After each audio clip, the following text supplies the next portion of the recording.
Alors bonjour chers amis, bonjour mes parents du net. C'est encore votre évangéliste de la santé, Dr Yaouncho Martin. Alors aujourd'hui encore, je vais aborder un autre thème avec vous, en vous donnant d'autres informations, toujours dans le domaine de la santé. Aujourd'hui, nous allons parler des bébés, des enfants qui naissent et en même temps, il faut les transfuser. C'est choquant, non? Tu accouches et voilà que le pédiatre vient t'annoncer que il faut transfuser, il faut qu'on transfuse ton enfant. Vous voyez? Donc, je vais vous donner quelques informations parce que il y a des choses qu'on peut éviter. Il y a des comportements qu'il faut revoir pour permettre que notre enfant naisse dans de bonnes conditions. Donc aujourd'hui, ça concerne les mamans. Les mamans quand elles sont enceintes.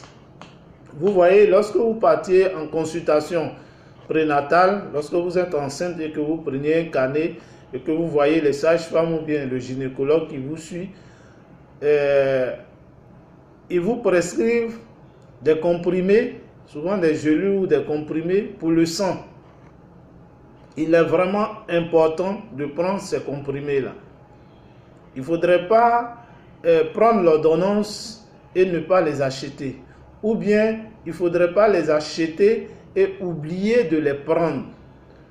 Parce que si vous êtes enceinte et durant toute la grossesse, vous-même, vous restez anémié, il est sûr que l'enfant qui naît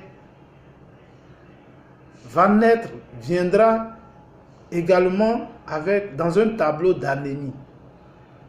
Et si vous n'avez pas la chance, en fonction du taux d'hémoglobine que vous avez traîné durant la grossesse, votre enfant aura besoin de transfusion à la naissance. Vous voyez? Donc, il y a des choses qu'on peut éviter. Si vous êtes enceinte, il est bon de vous faire suivre correctement. Toutefois, il est impératif de prendre les médicaments que la sage-femme ou bien votre gynécologue vous prescrit, vous donne.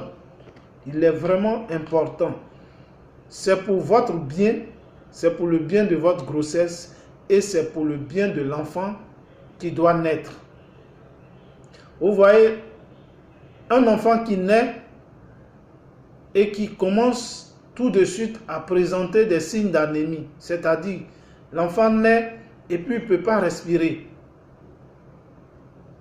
Quand un enfant naît et ne peut pas respirer, dans notre jargon, on dit qu'il a une détresse respiratoire. Mais la détresse peut avoir plusieurs origines. Ça peut être une détresse liée à un problème de sang, le sujet qui nous concerne. Ça peut être un problème infectieux, parce que soit l'eau a coulé et beaucoup de jours avant que la maman ne vienne à l'hôpital. Ça peut être un problème cardiaque, ça peut être une malformation.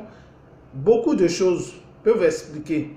Mais le cas qui nous intéresse, c'est le cas où la maman est restée anémiée elle-même durant toute sa grossesse. C'est-à-dire chaque fois qu'elle vient en consultation et qu'on vérifie, elle a 8 grammes, elle est à 7 grammes d'hémoglobine. On lui prescrit des médicaments. Est-ce qu'elle prend, est-ce qu'elle ne prend pas? Mais à la prochaine consultation, on remarque qu'elle n'est pas encore bien colorée.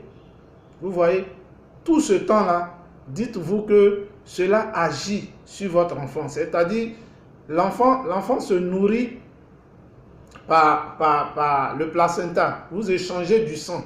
Alors, si toi-même ton sang n'est pas efficace, ton sang est dépourvu de toute vitalité, on peut le dire comme ça, évidemment, votre enfant va souffrir.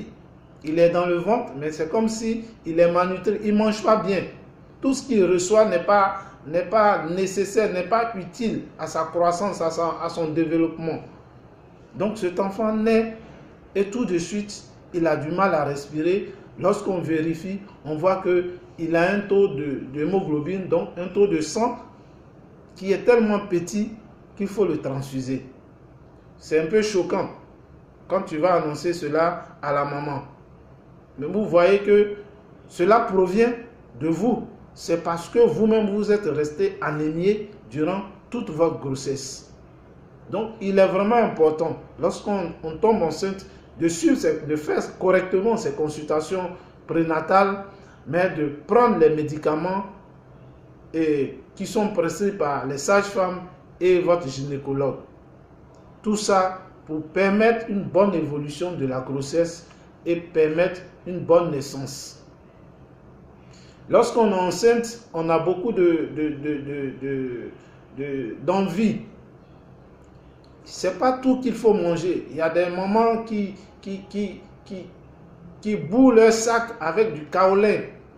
Ça, c'est pas des choses utiles, nécessaires pour l'enfant. Il ne faut pas manger kaolin à tout bout de champ lorsque vous êtes enceinte. Ce n'est pas bon pour votre santé même. Il y en a, lorsqu'elles sont enceintes, c'est le moment où elles trouvent pour aller boire la bière. Ce n'est pas bon. Lorsqu'on tombe enceinte, il faut manger correctement. Il faut bien manger. Parce que ce que tu manges là, c'est ce que ton enfant également dans ton ventre va consommer à travers le sang. Donc, quand on est enceinte, la ration alimentaire augmente. Il faut manger correctement. Il faut être en bonne santé. Vous voyez les femmes, nos mamans du village, quand elles sont enceintes, elles doublent de volume. C'est vrai que grossir quand on est enceinte n'est pas une bonne chose.